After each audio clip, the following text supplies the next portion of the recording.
This episode of the Ask Joe Powder Powdcast is brought to you by Gema. Gema's OptiStar all-in-one control unit leads the industry with a design fusing electrostatics and powder feed in one compact device. By combining the powder injector and control unit functionality into one device, you get the highest coating efficiency, fastest response times of powder output, and excellent cleaning performance. For more information about the OptiStar all-in-one, call 877-437-6771. Once again, that's 877-437-6771. And be sure to mention, Ask Joe sent me. When you want to know that everything is covered, complete it with Gema.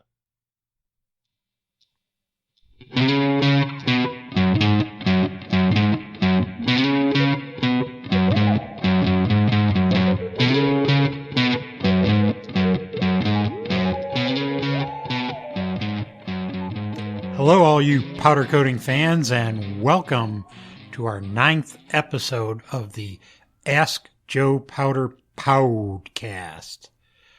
Thank you for taking time to join us. We really appreciate your support. I'm your host, Joe Powder, a.k.a. Kevin Biller, and with me is my esteemed colleague, world-renowned herpetologist, and sidekick, Nathan. He's our powder coating formulator dude. Well, I'm not formally trained, but I do love a good tortoise. We're broadcasting from the PCR Group studios in Columbus, Ohio. And just so you know, the purpose of this Ask Joe Powder podcast is to bring news and technical know-how to the global powder coating community.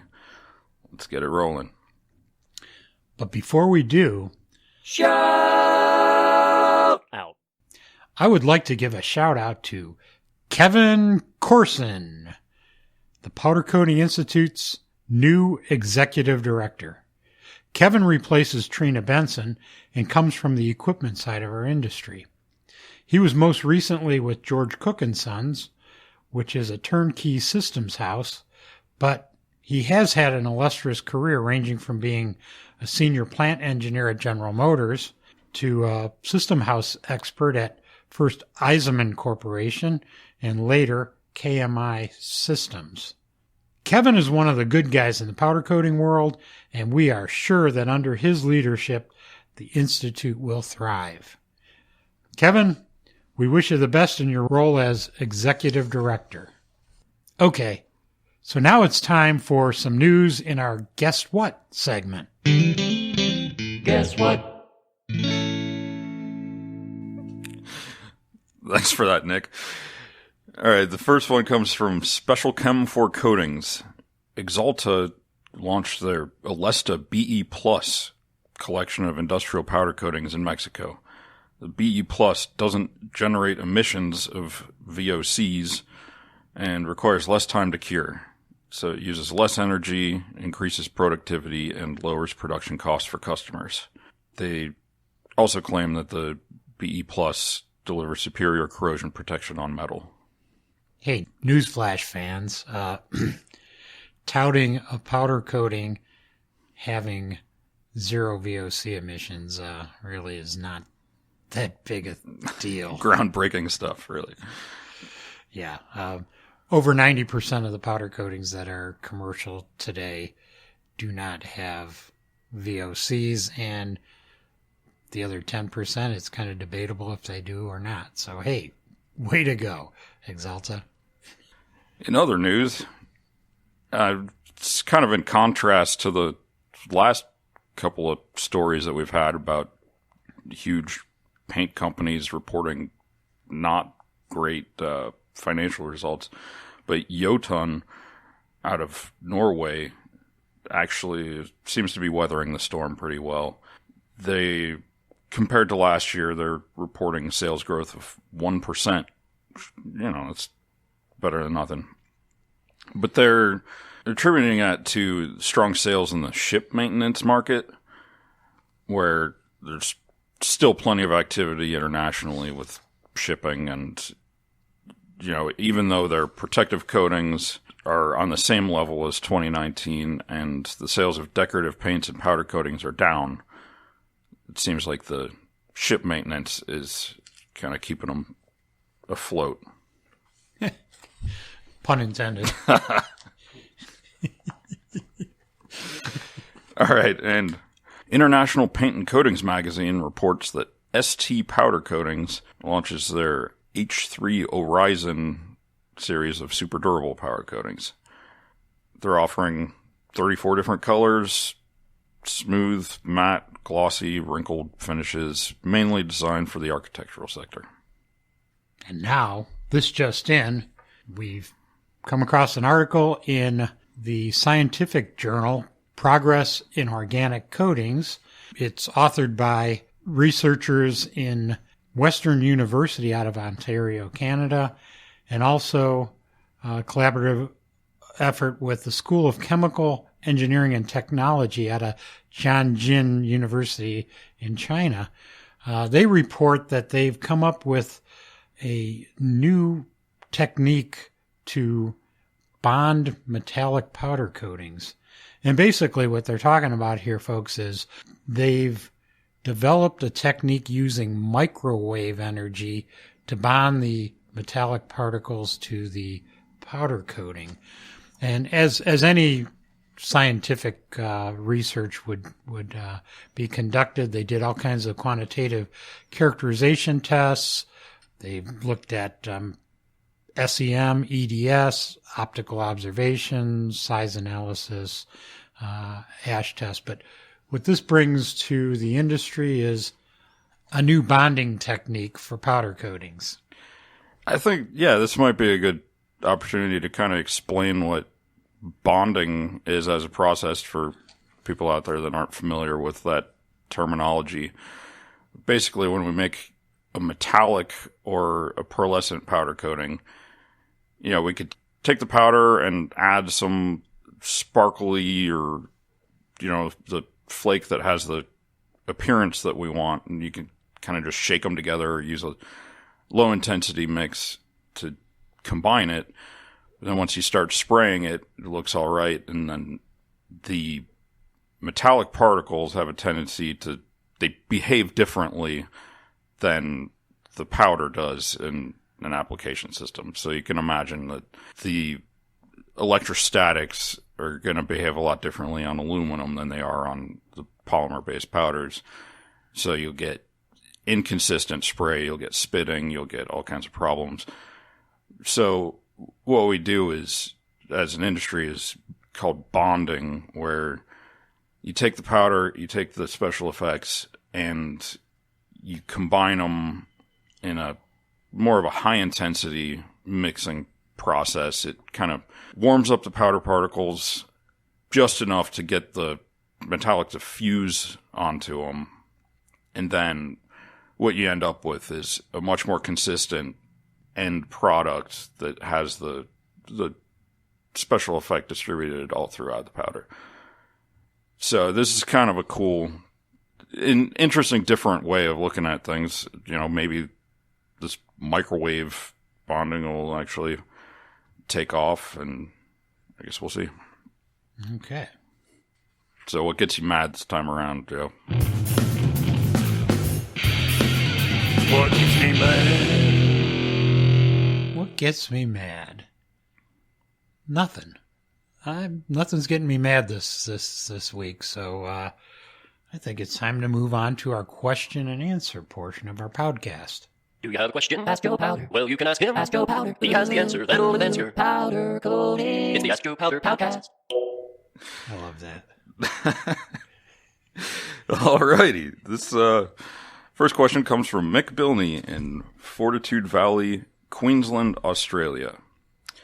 He just says, "Hey Joe, maybe this is too simple a question, but should the operator in a powder booth, the one doing the spraying, be insulated or grounded in some way? Hope you stay safe. Thanks." Hey, well, good day, mate. Thanks for your question, Mick. And I hope things are going well in Land Down Under.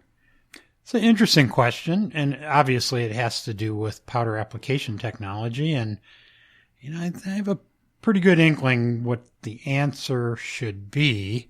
However, I deferred this question to our good friend, Jeff Hale, who's one of the guys at GAMA, and he's provided the answer, Mick. Okay, so here's from Jeff. Mick, I received your email from Ask Joe Powder. Taking an extra precaution to ensure that an operator is grounded is wise. Speaking just about the Gamma gun, it has conductive plastic that is used in the handle. So assuming the operator is not wearing a glove and the hand is free of dirt or dust, the hand is connected to a ground. The unit is electrically connected to ground through the power cord, and the Gamma unit also is supplied with a separate ground wire that is connected to the ground connection on the back of the unit to a known earth ground nearby. On another note, Jeff points out, many times people will have ungrounded objects near the coating area. So when the operator is not holding the gun, they touch something else and they get shocked. Harmless, but annoying for sure. So 2 items to consider, Jeff tells us. Be sure to ground all objects within 20 feet, that's about 6.5 or 7 meters, in any direction of the spray gun. Second, invest in some grounding devices that are worn by operators. This would be the shoe or calf and shoe. Also avoid rubber mats or rubber-soled shoes that may lead to shocking because the operator is isolated. I hope this helps. Jeff Hale. And now, a word from our sponsor.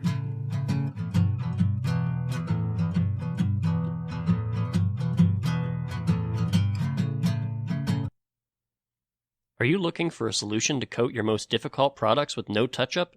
Then Gama's dynamic contouring equipment is the right solution for you. Unlike robotic coating, dynamic contouring offers greater flexibility without all the programming hassle while correctly positioning each powder gun to automatically coat your parts.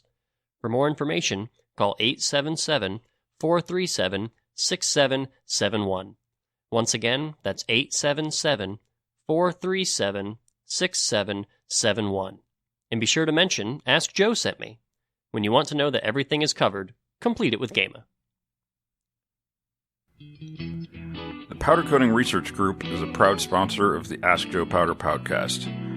PCR is the only independent laboratory dedicated to powder coating technology. We do everything from raw material evaluation, formulating the next generation of coatings, new product development, testing, troubleshooting, training, and consulting.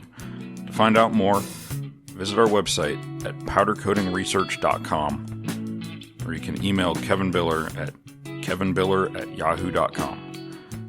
Thanks for listening to the Ask Joe Powder Podcast.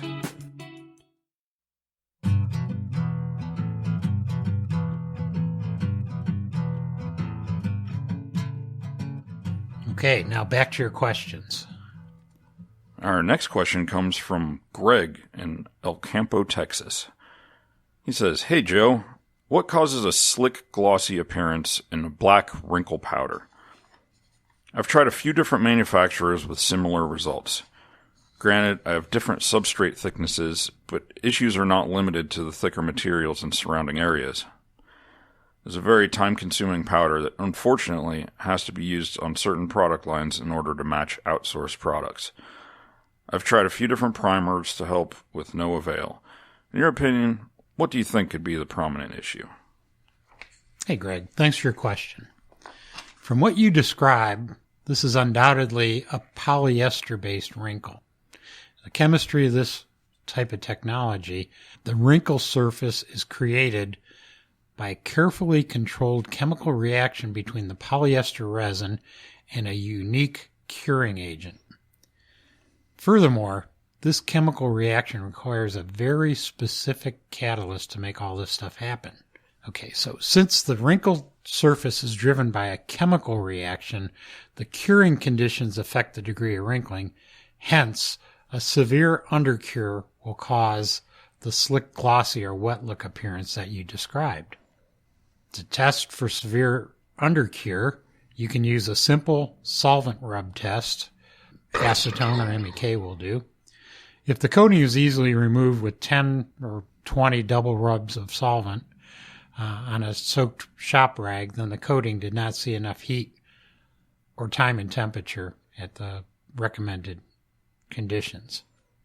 Okay, so that's one cause that you could be facing. Another condition that influences the wrinkling of this type of product is the pH, or the acidity/alkalinity of the surface that the coating's applied to. You see, the catalyst used to create the wrinkle is acid-based, and consequently, a substrate that has a high pH or high alkalinity will retard the acid catalyst and cause a glossy spot. Now, high alkalinity can occur on the substrate from contamination, especially from your cleaning process, especially if you've got an alkaline chemical cleaner in your system. Now, you mentioned primer. The concept of a wrinkle powder over a primer is an interesting proposition. And really, when you look at this situation, the pH of that surface of the primer could influence the wrinkling or the incidence of high gloss areas. I saw this in a problem that one of our customers had many years ago, where they were using a body filler on the parts that they were, in this case, recoating. The body filler, in this case it was Bondo, had a high pH because it had a lot of calcium carbonate in it. And every place the customer had Bondo, the wrinkle didn't wrinkle. So that's something to consider.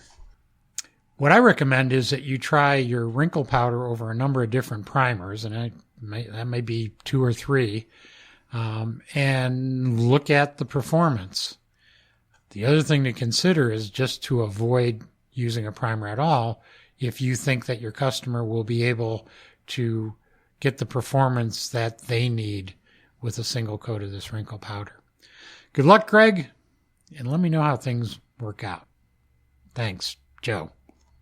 Okay, we're going to move on to upcoming events. Hey, friends, where are we going? To an upcoming event. Right, I guess the only real change that we have to fill you in on is the Coatings, Trends, and Technology show that was scheduled for September 9th and 10th, 2020 at the Westin Chicago is gone virtual. So it's still going on. It's just going to be on a all online format. The other thing, the last few episodes we mentioned that the Paint Expo, which was scheduled to be in Karlsruhe, Germany, that got postponed, got rescheduled. It had been scheduled most recently for mid-October. Well, that's been canceled for 2020. Okay, powder fans, tune in next time when we tackle, tell you what, I'm not going to tell you, so it's going to be a bit of a surprise. But definitely tune in, because you won't be disappointed. Okay, powder coating fans, you can find the Ask Joe Powder column in PCT, Powder Coated Tough Magazine, PPCJ, Polymers Paint Color Journal, and the Finishing Flash tab at the Paint and Coatings Industry magazine website. You can find all of our old shows and more information about the Powdcast online at AskJoePowder.com. If you want to be the first to know when a new episode comes out, you can subscribe on Apple, Google, Spotify, Stitcher, any one of your podcast apps that you like to use. We now have a Twitter page, and that's at AKA Joe Powder. We have a YouTube channel. We'll be posting videos. We're going to continue to do interviews and maybe do some bonus kind of how-to videos on there as well. If you have a question for Joe Powder, the email address is askjoepowder@yahoo.com, or you can call and leave a message at country code 1-478-2-ASK-JOE. That's 1-478-227-5563. This has been a production of the Powder Coating Research Group.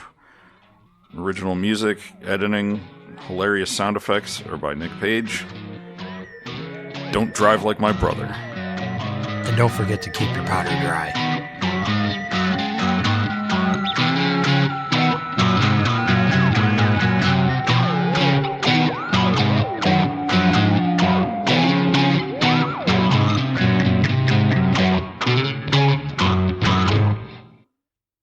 Thank you for listening to the Ask Joe Powder Powdcast. This episode was brought to you by Gema. Gema's Optiflex Pro manual gun uses power boost technology, which gives you the industry's highest charging power at 110,000 volts and 110 microamps, allowing for faster and more efficient powder coating. We're handing you more power, more quality, and more control. For a demonstration, call 877-437-6771. Once again, that's 877-437-6771. And be sure to mention, Ask Joe sent me. When you want to know that everything is covered, complete it with Gema. A new way to bind. A new bonding technique for powder coatings. All right, not bad. I don't know, maybe we could use that as an outtake or something. We could manufacture one. I gave you a lot of outtake material. Did you say bonding wrong a few more times? I could get something out of that. Boonding. Binding. Boondage. Powder boondage. Don't drive like my brother. And don't drive like my brother. And don't drive like my brother. This is going to be a good one, you guys. I really think. Should I go ahead and hit stop then? Yeah. Okay. I don't think we've run out of funnies.